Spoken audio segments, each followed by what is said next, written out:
Lygos nesiliauja mūsų pulti, o vaistų pramonė pastaraisiais metais nepateisina lūkesčių.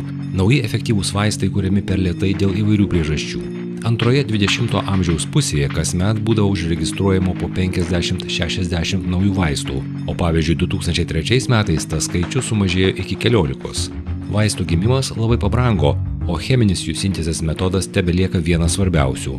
Naudojant kompiuterinį modeliavimą, keičiant molekulių paieškos būdus, tikimasi paspartinti naujų biologiškai aktyvių molekulių sintezę.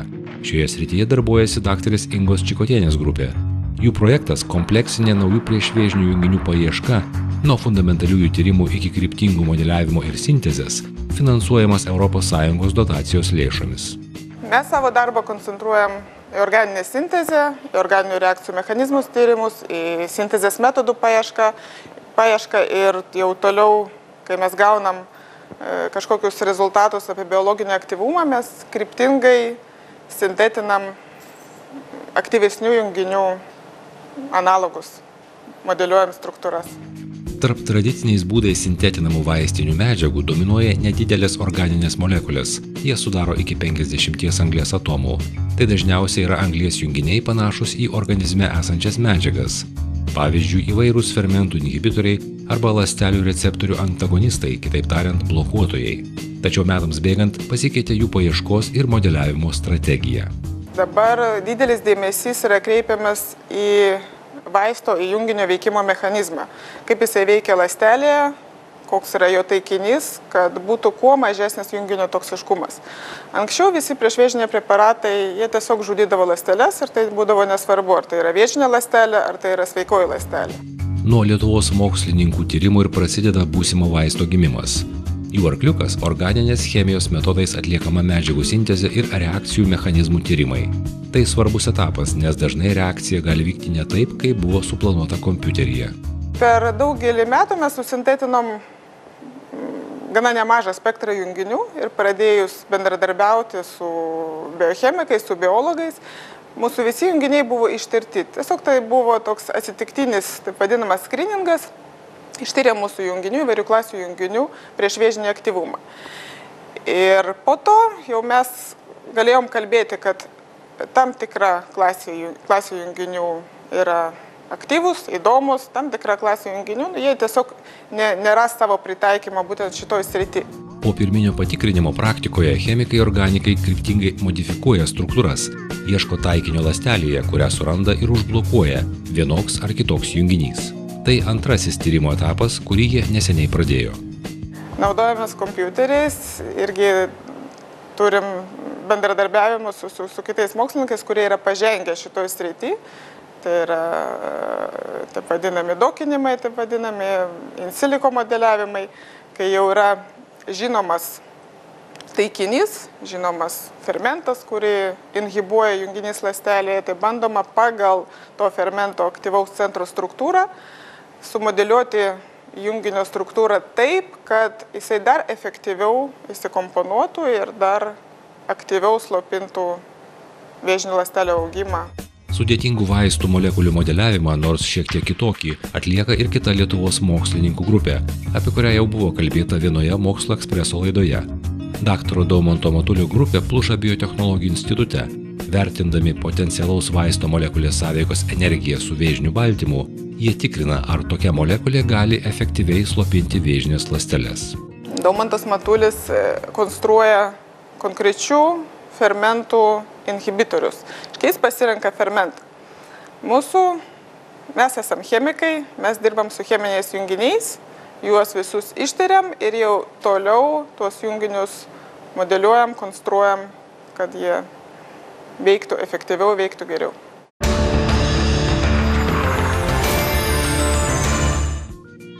Kelias nuo cheminio junginio sintezės laboratorijoje iki vaistinės lentynos gan ilgas. Jis trunka nuo 10 iki 15 metų ir gali kainuoti daugiau negu $1 milijardą. Sėkmės koeficientas paprastai nėra didelis. Organinės sintezės specialistai nuolat bando surasti ką nors naujo, kas patrauktų farmacijos kompanijų dėmesį. Ir Vilniaus universiteto chemikams jau pavyko šį bei tą nuveikti. Mes turim kelias junginių klases susintetinę, kurie pasižymi įdomių veikimų. Įdomių tai reiškia blokuoja vėžinių ląstelių augimą, tam tikrose stadijose ir įtariama, kad taikinys yra perspektyvus vėžinės terapijos požiūrių. Viena klasė junginių yra patentuota. Kaip neretai nutinka moksle, šis rezultatas gautas netikėtai, tyriant kur kas anksčiau laboratorijoje susintetintus junginius. Tikslas nebuvo gauti kažkokius biologiškai aktyvius junginius, buvo tiesiog cheminių reakcijų tyrimas ir buvo gauti tam tikros struktūros junginiai, tai yra pirimidino dariniai, kurie ištirti buvo jau praėjus tam tikram laikui, kaip pradėjom bendradarbiauti. Ir tų junginių aktyvumas, jisai šiek tiek nustebino, kadangi to nesitikėjom. Junginiai efektyviai slopino tam tikrų žmogaus vėžinių ląstelių augimą. Tyrimai buvo atlikti su plaučių vėžio, gimdos kaklelio vėžio ir krūties vėžio ląstelėmis. Šiuo metu tikrinama, ar susintetinti junginiai sugeba sunaikinti ir kitas navikinės ląsteles. Potencialaus vaisto efektyvumą galima įvertinti pagal tai, kokia jo dozė yra mirtina išsigimusioms ląstelėms. Yra dirbama su ląstelių kultūromis, tam tikro rūšies vėžio ir tos ląstelės kultūros yra paveikiamos iš pradžių skirtingomis mūsų tyriamų junginių koncentracijomis ir žiūrima, kokiai koncentracijoje vaisto esant, mūsų junginio esant, slopinamas ląstelės augimas. Tai yra pirmas citotoksiškumo įvertinimas, pirmas testas. Toliau, kai surandamas kažkoks aktyvus junginys, surandama aktyvių junginių klasė ir atliekami didelesni tyrimai. Nepaisant chemikų laimėjimų, itin svarbus naujų vaistų šaltinis išlieka gamta. Įvairiais duomenimis bene pusė vaistų iki šiol gaunama iš natūralių šaltinių, pavyzdžiui, augalų, tokių kaip morfijus iš aguonų, arba kuriamos natūralaus junginio sintetinės kopijos, pavyzdžiui, vaisto nuo maliarijos chinino. Augalai, vabzdžiai ir mikroorganizmai, norėdami apsiginti nuo priešų, naudoja cheminį ginklą. Tai reiškia, jie sintetina ir išskiria junginius vadinamus antriniais metabolitais, kurie žmogui tarnauja kaip vaistai. Pavyzdžiui, grybai ir bakterijos gaminasi antibiotikus. Ropliai išskiria nuodus, o tai yra biologiškai aktyvių medžiagų kokteilis. Šimtai jūros gyvūnų pasižymi citotoksinėmis savybėmis. Jų išskiriamos medžiagos žudo vėžinės ląsteles. Galima elgtis ir kitaip. Mokslininkai cheminę struktūrą sintezį parenka, nagrinėdami literatūrą ir ieškodami, kurie gamtiniai junginiai pasižymi gydančių poveikių.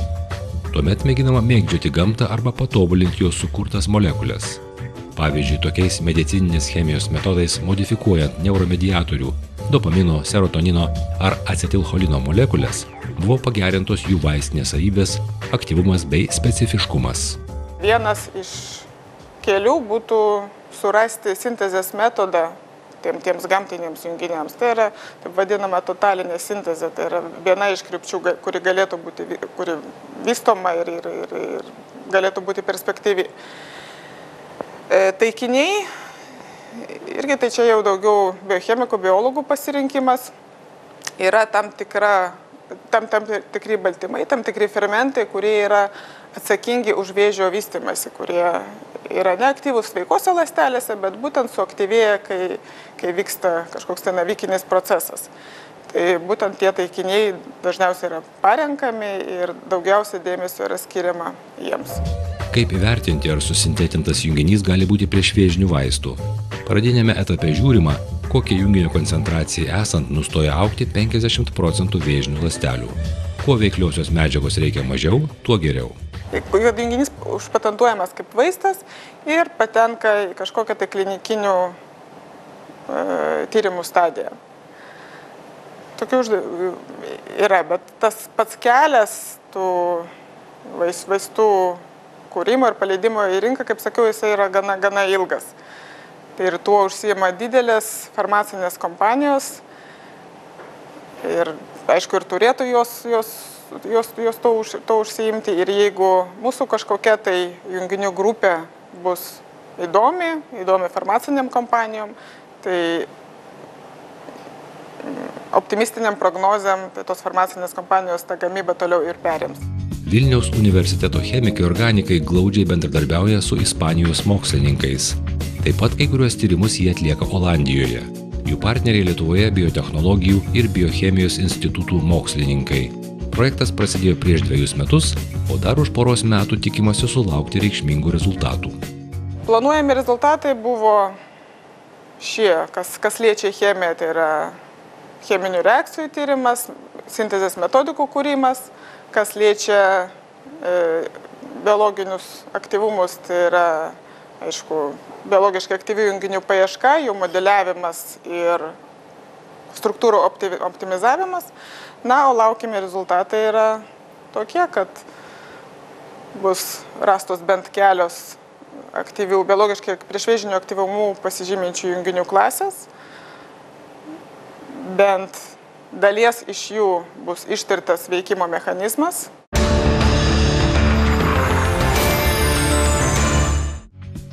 Šiuo metu mokslininkai susintetino 4 priešvėžinių aktyvumų pasižyminčias junginių klases. Ištisus dešimtmečius specialistai kūrė vaistus nesirūpindami dėl jų veikimo mechanizmo. Svarbiausia buvo įveikti ligą. Taip gimė aspirinas, kurio veikimo mechanizmas iki šiol nėra labai aiškus.